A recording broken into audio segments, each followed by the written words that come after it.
Whether you love or hate the Netflix adaptation of Avatar: The Last Airbender, one thing is certain. This trailer impressed a lot of people, myself included. And man, did they need this win, because Twitter has been clowning on them all week long over this image right here. 100,000 likes. That's just so crazy, man. To be fair, if you don't have an OLED display, this image, you just basically can't even see it. It's just black. After the last teaser trailer, a lot of people were worried that they weren't going to do the library episode, or they weren't doing Appa's Lost Days, but to everybody's surprise, both of those things have been confirmed in this trailer, along with so many other things that we'll be getting into in this video. And there's even some pretty cool original scenes, like these expanded war scenes, which is a great addition to the show, and fixes a common criticism with the original. Although I love this trailer, I'm not gonna sit here and pretend like everything was absolutely perfect, because that's just impossible. Regardless, you know how it is. I'm gonna keep it real on this channel. We're gonna be breaking down everything, the good, the bad, the confusing, you know, everything in between. So let's get into it. The trailer starts off with a shot of Serpent's Pass, and they have been showing this off a lot in this marketing cycle. I swear, like half the images they've released have been of the Serpent's Pass. Now, I'm just gonna take a wild guess here and say it plays a much bigger part of the story this time around. And just like in the original, the Fire Nation are at the Serpent's Pass, but this time, instead of being on their navy boats, it almost seems like they arrive after the underwater scene, considering where they're at. Aang easily deflects their fire blast, and we get to this really cool shot of Ba Sing Se. We're clearly going to be spending a lot more time in Ba Sing Se than we did in the original. Throughout this trailer, you'll see that it seems like almost every situation that happens in the original has kind of been shoved into Ba Sing Se, and you know, Ba Sing Se is a huge city, so that definitely can work. I'm definitely here for more Ba Sing Se. I mean, Ba Sing Se is basically its own character. I also like the approach they're going with when they're showing how people get to Ba Sing Se. In the original, it's kind of portrayed as this peaceful ferry ride where you wait in a long line, you give the cashier your golden ticket, and you're on your way. Maybe there's drama on board, but the general process of getting on the ferry, pretty smooth. Well, here in this version, these people are pushing and shoving their way into the ferry. These are people just desperately trying to escape whatever situation they're in and start a new life in Ba Sing Se. This entire time, I've been wondering what they're going to have Ozai do in this season, you know, besides the whole Zuko alone flashbacks, but this kind of seems like he's going to be plotting with Azula. I wouldn't be surprised if they're having Ozai loosely guiding Azula throughout this season. Aang slamming down on the Fire Nation soldiers, you know, very reminiscent of season 1 Kyoshi. I'm pretty sure this is one of the events that is leading up to Serpent's Pass. As you can see, some of the people from Serpent's Pass are right here. Aang is telling somebody, probably the Earth King, maybe Long Fang, that there is a Fire Nation army just outside of the wall. And this kind of makes me think the whole drill situation is happening in a different order. Like they arrive to Ba Sing Se, they go through the whole Judy stuff, and then the drill comes, and then they go to the Earth King because of it. But that's not confirmed, that's just me guessing. This is also very interesting. Iroh is laying on the floor here, but the frame before that we see a couple of lightning sparks. I mean, clearly we don't have to put on our thinking caps to know Azula shot Iroh with some lightning. Not only that, but all of the freedom fighters also see this happen. Iroh is supposed to get injured by Azula at the end of the chase, but here we see him get injured on their way to Ba Sing Se, and then when they're in Ba Sing Se, we see him get injured later again by Azula. I'm gonna leave this one to you guys to decide what's happening. Let me know in the comment section down below. And this scene of Aang shooting water at the Fire Nation soldier actually made me laugh the first time I saw it. Not in a bad way, I just was not expecting this much power. Like, he sent that guy flying. That was like when Thrag punched Omni-Man. Here is a shot of Azula in the Crystal Catacombs bending blue fire. I do like the way the blue fire looks. I just wish they'd speed up the footage just a tiny bit on the fire and earthbending. This is just my opinion, but I feel like the earthbending and firebending would look so much better if they just added some screen shake a tiny bit and sped up the footage just a little bit. Maybe not on Zuko's firebending because he moves pretty much faster than everybody else in the show, so he's fine. Maybe just bring everybody up to his speed. I'm hoping we get a lot of shots like this. If we're going to be spending a lot of time here in Ba Sing Se, show me it. I was lucky enough to meet the author of the Jin novel. By the way, she's incredibly nice and a great author. Please go read the Jin novel. But one of the things I brought up to her when I met her was how when I was reading her novel, it felt like Ba Sing Se was its own character. The city felt alive. And she said that was intentional. It would be really cool if they did something similar here. If they don't don't do that, that's completely fine. I'm not going to hold that against them. That would just be silly. But I do think it would be a great addition to the show. Here is the blue spirit slicing a rock in half, but who is that next to him? This is going to upset a lot of people. Not me, because I don't engage in shipping wars, but a lot of people will be mad about this. Later in the video, we're going to find out who this is, so stay tuned for that. The palace looks amazing. I just wish it was during the day. I really want to see more Bossing Say with bright blue skies. Hashtag bring back color, please. I genuinely have no idea what's happening here with Zuko. The scene looks super fun and just a little bit trippy. And maybe this ties back to Zuko alone, like him imagining the events. One of my friends had a theory that this was a window and he was in Omashu, and this was him spying on May's family, which I could see it happening, I guess. Aang seeing the Fire Nation ruled version of Omashu. Now, this is clearly post-time skip, so I wonder how they're gonna do this. Like, there's no way there's gonna be like a year time skip and Aang never hears about Omashu getting taken over, right? Omashu got taken over at the end of season 1, so over a year passing by and he never hears about it. Like, that would be a little weird, right? This addition to the series is super cool. This seems to be some type of Fire Nation military camp.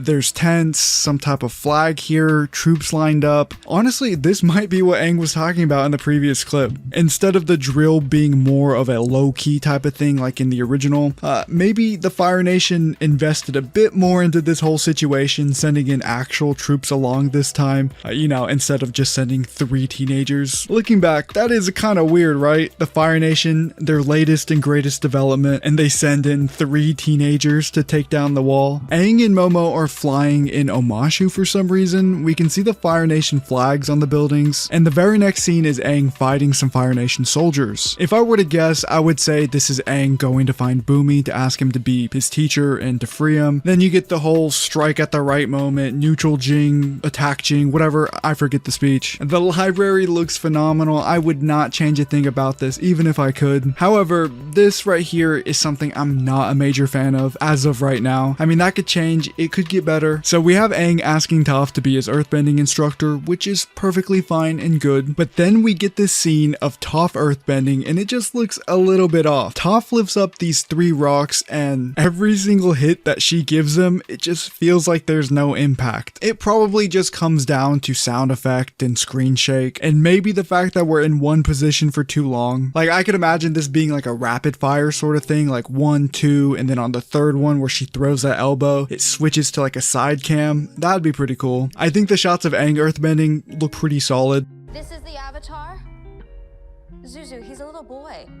I know a lot of you are saying this scene doesn't hit as hard as it should because Aang looks older now, but I don't care. I like it. I also just don't think Aang looks as old as people say. I think he looks like a 14-year-old. I don't think he looks old. It's really weird how you guys are saying he looks like he's 20. He doesn't. Also, Elizabeth Yu sounds so much better here. You can really tell that she's found her own style of Azula since season 1. This time around, I can tell she's gonna crush it. And Zuko's firebending looks great, as always, snappy. Honestly, I think even better than season 1. Here we have the same shot that we got in the first teaser, and this whole palace situation is kind of funny to me. The original palace in the cartoon is just a trace of a real life building, probably because of time crunch or whatever. So now we have a cartoon building, which is almost a 1-to-1 trace of a real building that has now been used as inspiration to make a live action building. So in a way, it's come full circle. We can tell the dinner party is happening a bit different this time around. In the original, Sokka and Aang snuck in as busboys while Katara and Toph got in through Long Feng. This time around, it seems like they're all invited and are being chaperoned by Judy. I love how each of their outfits are still representing their element. Aang is clearly sporting an Air Nomad inspired attire, Sokka and Katara, Water Tribe, and of course Toph, Earth Kingdom. Iroh is crying here for some reason. I didn't think they were gonna do Lu Ten stuff since they hit those notes already in season 1. Maybe it's something to do with Zuko, who coincidentally shows up in the very next scene with Jet as the Blue Spirit. What do you guys think is happening here? Is Jet and Zuko as the Blue Spirit, are they working together or are they about to fight? I think there's a chance that they work together as the Blue Spirit and Jet, but when he comes back to being Zuko, that's when they fight. Here we have the Painted Lady. Now, I think it's obvious they're adding the Painted Lady here because they didn't have time to add her in season 3. I know it gets a bit messy because the Painted Lady is is a myth from that Fire Nation village, and Katara uses it as cover so she can help the people there who are in need. I'm guessing they just moved that entire plotline to Ba Sing Se. Now, remember a while back in the video where we spotted a weird person next to the blue spirit? Well, it's the painted lady. You know, same shoulder pads, same hat, same colored outfit. They're doing it. The blue spirit and the painted lady are going to meet, just like in the fanfic. I'm gonna leave you guys to your imagination on what's happening. I don't have an opinion. Actually, you know what? I'm gonna throw out a crackpot theory here, something that's never going to happen. I think Zuko and Katara are gonna team up as the painted lady and blue spirit for whatever reason, and they help people. And this paves the way for Zuko joining Team Avatar early in the Crystal Catacombs. As you'll see later in this video, we don't see Zuko fighting in the Crystal Catacombs for whatever reason. This is probably right after they find Appa again. Sokka and the Mechanist in the Crystal Catacombs together. I love how goofy this whole thing is right here. I think that's awesome. He who knows 10,000 things is here and he's mad. I wonder if they're gonna explain what he's doing here, because in season 1 he was in the spirit world, or at the very least I wonder if Aang's gonna be like, hey, we met before, you remember me? I honestly didn't think they'd do this section of Aang and Azula's 1v1, and it ends exactly the same too. After Aang goes down, we see Katara getting surrounded by Dai Li agents, just like in the original. If you look closely at Katara, you can kind of see some of the painted lady makeup still on her. Sokka's also getting arrested, and then I'm gonna assume this is when Aang goes into the Avatar state and gets shot by Azula. Live action metal bending confirmed. Appa's last days confirmed. Also, that just looks so sad.